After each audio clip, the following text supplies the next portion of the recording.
Good morning from Santa Barbara. Spill the tea with D&E.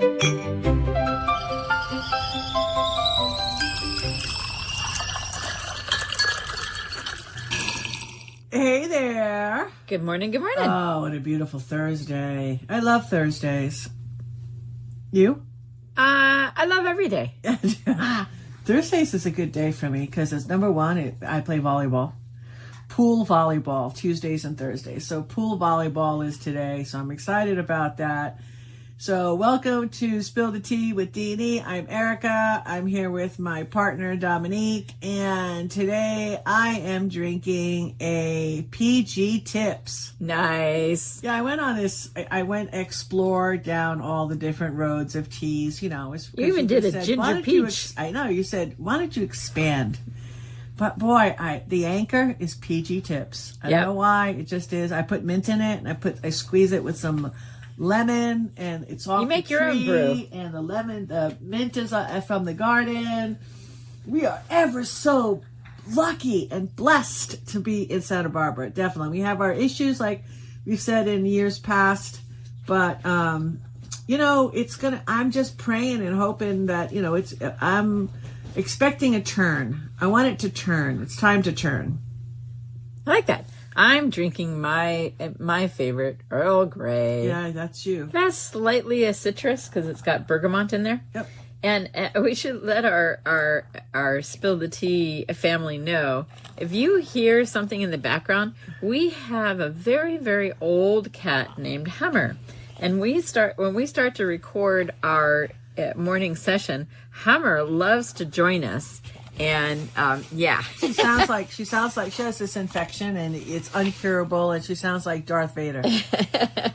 So she has this sinus. Imagine if you had a sinus infection. She comes and purrs. Snorkely. She comes snorkels. and purrs. It's so sweet. Yeah. Yeah. So shout out to all those who love animals. We love our animals. So today I actually brought this up to you, I don't know, about a month ago. And everybody knows, well, if you don't know, I'm just full transparency. I'm proud to say I'm a Republican. I'm proud to say I'm independent. Yes. And my mom's a Democrat. Yes. We have a household of many different points of view. And we all get along, which is amazing. We now, do. Full disclosure, I did vote for Clinton twice. Yes. Okay. So back in the 90s, not Hillary, but Bill. I went for Bill. He had me at the saxophone. I'm not going to lie. I was a lot younger. You choose to vote for competent people. Yeah. You look for them first. My options were Bill, and I just chose Bill. Okay. So I did that twice, and I thought those years for me and my family were glorious. It's just a completely different world right now. And then I also, believe it or not, and think that he got robbed, I voted for Al Gore, and I never not thought he didn't get robbed. So this whole other thing moving forward in time of other people getting robbed, I just know that things can shift. Yeah. Okay. But you're choosing to vote for competent people, but you're looking first in the Republican Party. I'm disappointed with both parties. So now I'm disgusted with everything. Yeah. Absolutely. Politically, but what's happening now is I could see I don't know, I don't want to say stagnation. It's not stagnation, but I just believe that the Democratic Party it's shifting. It is. The Republican Party is shifting too. Everything's got to reinvent itself. Yes, reinvent is the good word. So we want to do a quick episode on democratic socialism versus conservatism versus constitutionalism. What do these political labels actually mean? And we just want to suggest to people at the very beginning, this is not a heated conversation. This is information.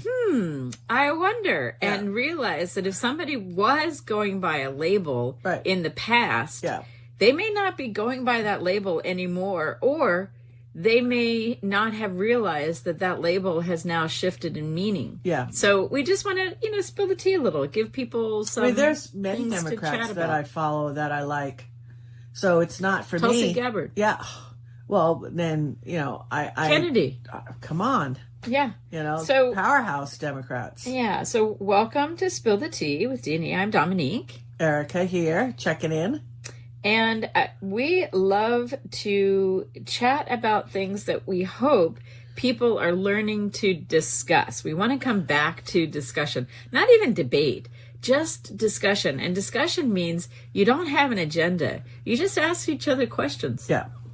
And so our question today was, we were like, okay, well, what do these terms mean? Because we hear people say, oh, she's a socialist, or, oh, he's far right. And another person says, oh, well, I'm a constitutionalist. And gosh, after a little while, we realized all those people had all those labels, but they were actually on the same side. You know, hey, let's solve the unhoused problem. I think what Democrats are doing right now, because the left is so loony, I'm just being honest. That's from your perspective. Okay, there's a loony left, in my opinion.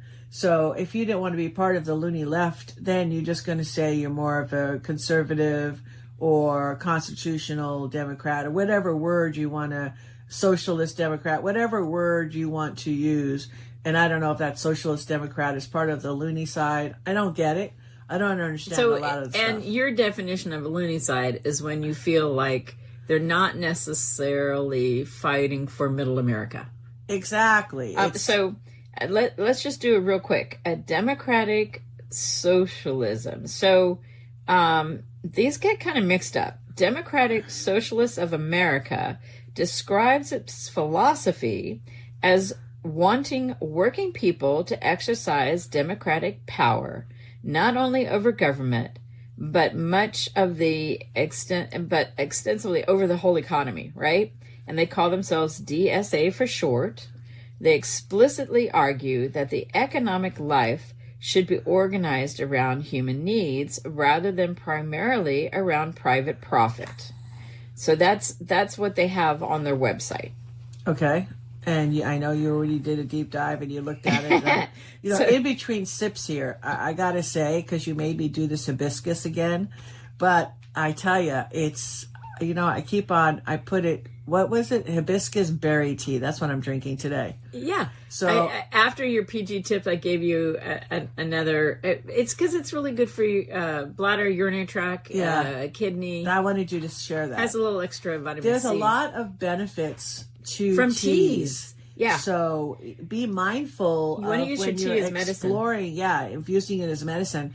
And also be mindful, not all teas are teas.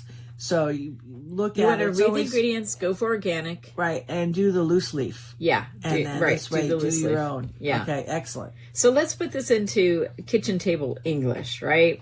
Imagine the American economy is like a giant pizza shop, right? So a traditional capitalist might say, the owners of the pizza shop have invested the money, they took the risk, they built the restaurant, and therefore they should control the business and keep the profits after paying everybody, right? Exactly. Now, I think, if I have this correct, a democratic socialist would look at the pizza shop and say, wait a minute, the workers create much of the value. Why shouldn't they have much more power over how the company is operated and how its wealth is distributed? Now, interestingly, there is a capitalism model for this. It's called ESOP, where it's an employee-owned company. And so the employees have a say over what happens with how the company expands and how much dividends everybody gets to participate in. So inside of capitalism, there is a model for this. Well, I look back on that just a little bit, and the deal is I don't think the government really is so pro as it once were, like say 20, 30 years ago, because of the benefits to the owner once he's going to relinquish his position. Maybe he retires, okay, or right. He's got sick. Instead of selling it to another company, right? You sell it to the employees. Right, but there are huge tax breaks to that Once person. upon a time, right. Yeah. Huge. Right. It was an automatic thing to do. It was a great thing to do. Yeah. And it kept everything in flow. And it was really smart. Right. But not so much right now. But I don't know. Now we have venture capitalists have stepped in. Yes. Buying up little companies. Plundering. And then, plundering them. Yeah. That's not healthy capitalism. Yeah. That's our opinion. Yes. Is the venture capital plunder Yes. is not healthy for our country. And even as a Republican and very conservative Republican, I see that's part of, our That's a problem. political group, and the allowance of that does not make me happy. Yeah. Because it's destroying companies, the Sears, the Macy's, the companies that have been around for 100 years. Yeah. Are going down the toilet and are leaving now. Yeah. So democratic socialism isn't saying let's have Social Security or let's have public schools or let's help people with health insurance. What they're trying to say is they want programs that will have more human participation in them, because we can see, and we talked about it just the other day, we can see that a lot of the problems America is facing now have their own economy, and it's not working. Right. So this is a response to the fact that what currently exists is not solving problems. So this is the problem that I have with it. For example, I'll just take one little slice of the pie. Your organic foods, okay? Organic foods are more expensive to bring to market than regular, okay? It's there's a lot of reasons for it. Yes, there's a lot of reasons for it, which is a really good thing. But see, when you put it in an economy that says, oh, we're going to give food to everybody. Well, that's not the organic foods, because the organic foods will always have a market to the people who can pay. Yes. Okay, so the wealthier people are going to get the organic foods, and the not so wealthy in these operations that come at these free markets and stuff, they're not getting the best of all foods. Right. They're just not. Right. So it's not getting, you say when it's free, there's always a catch. Okay? So just to give people a heads up, if you do not have a large budget for organic, I can tell you how to get organic. Okay. What you need to do, you're going to have to shop more frequently, but you find a store that will discount the organic foods because organic foods go bad faster than the non-organic, because they don't have any pesticides. They haven't been heavily treated, right? So they're going to go bad faster. So number one, you want to visit your farmers markets. You're going to get better prices. Well, just so you know, Dominique is the queen at doing this because we have chickens. Yes. So Dominique needs greens every day because we know from the output, we feed our chickens organic.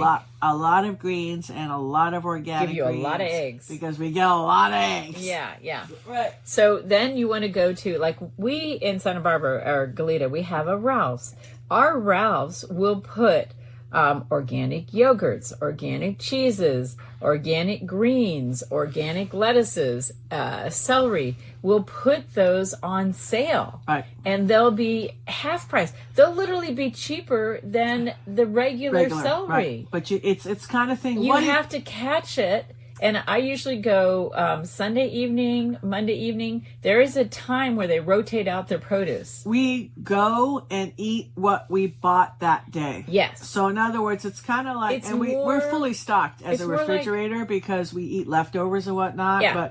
And we have, our house just is, welcomes a lot of people. So there's cooking going on every day. We never go out. I honestly, to the point now. We try to eat fresh. Right. We eat fresh, and we don't really go out to eat. No. Because one, I have one kidney. Okay. So I need to be very particular on what I eat every day. Yeah. And then we care for a lot of people that have, health concerns, hiccups, and, we help them by giving them good nutritional foods, and a lot of them have dietary issues, and we have to gluten-free, cook. So forth. Yep. Yeah.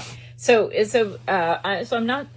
we're spilling the tea and recognizing that when we're talking about capitalism, there is something going on which is unfortunate, where certain things are available to people who have a lot of money, and they're not available to the rest of us who don't have a whole lot of money.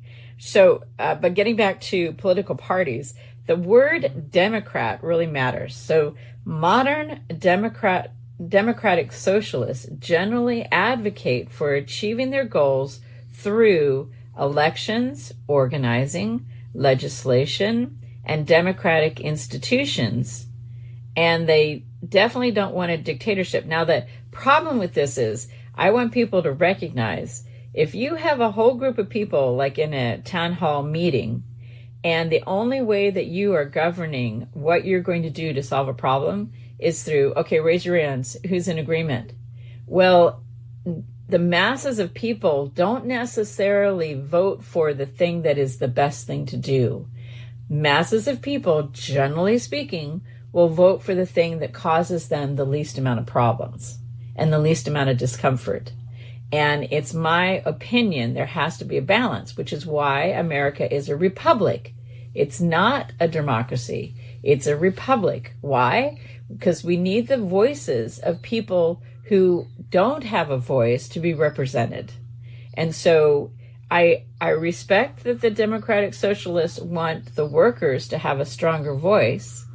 And I respect that right now the capitalists seem to have the largest voice. But to solve all of our problems, we need to have a balance between, in my opinion, between democracy and a republic. There needs to be a balance in the conversation.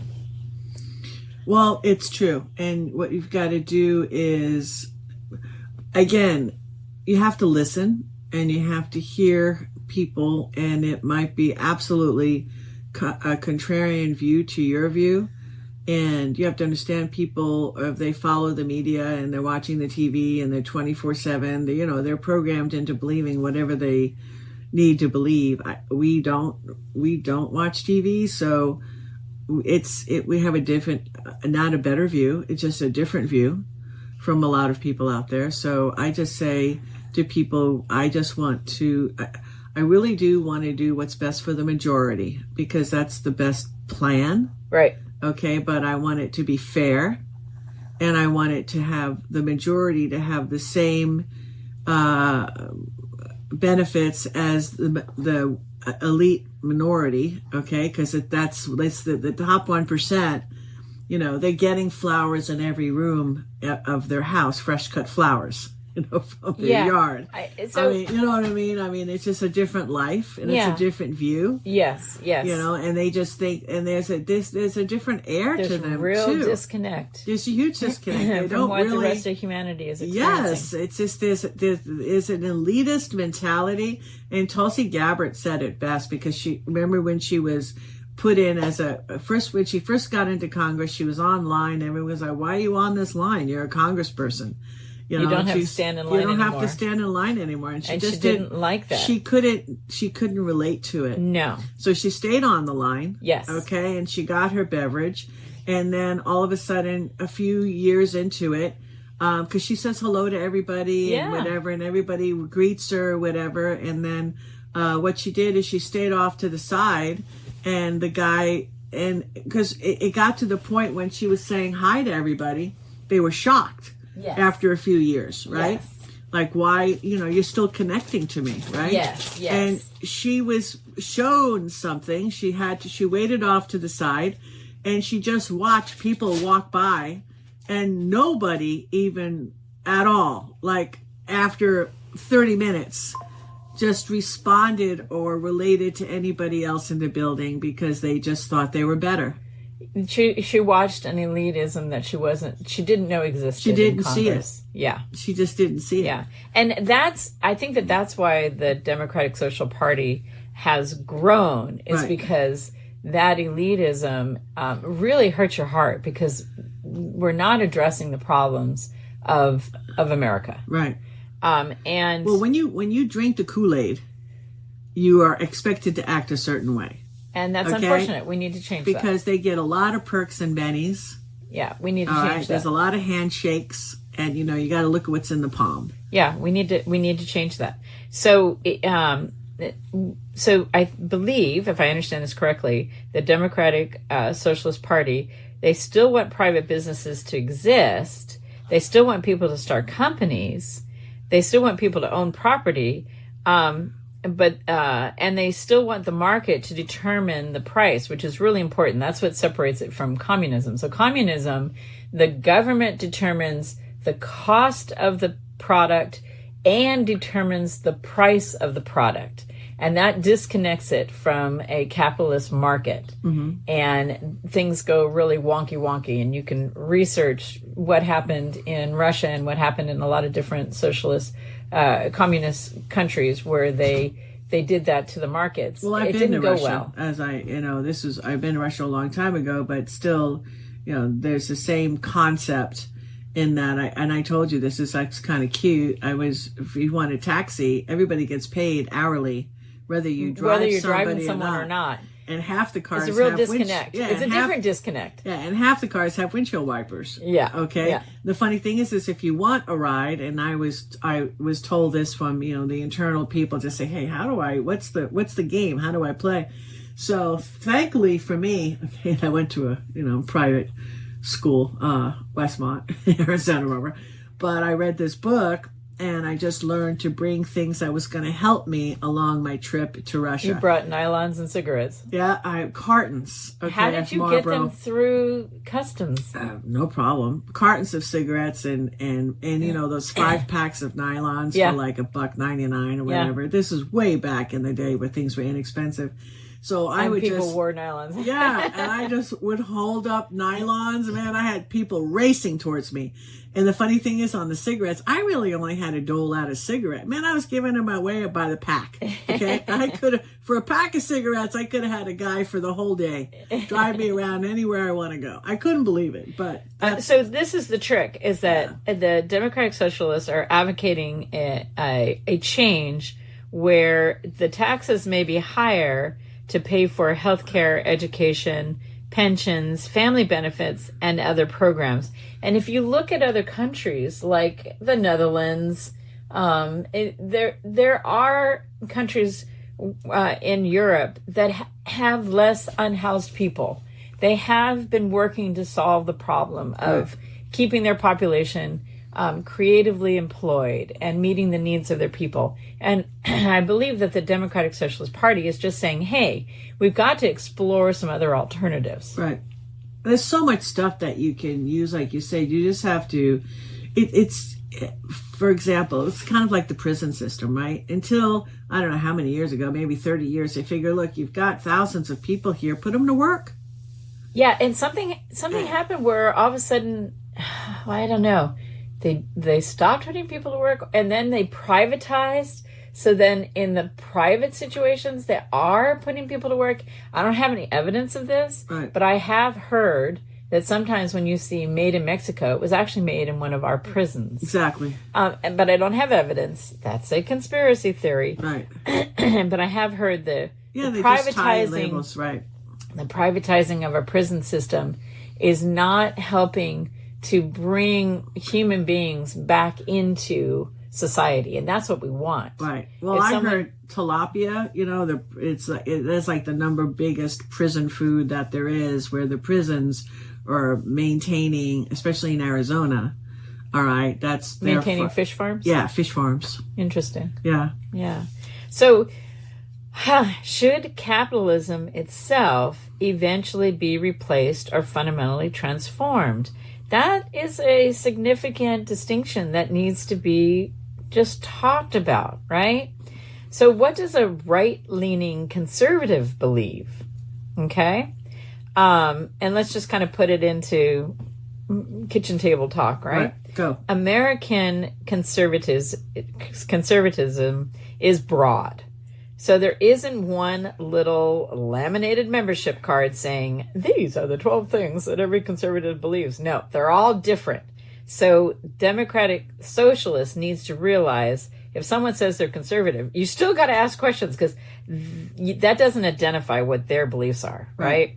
For the most part, traditionally you'll hear that they advocate for individual responsibility, private property, the importance of private property, free enterprise, lower taxation, limited government, strong national defense, public safety, religious liberty, traditional institutions, and sometimes they advocate for federalism and local control. Okay, so let's do a tea table debate, all right? We didn't really dive in all that much to what a conservative and a constitutionalist are. Okay.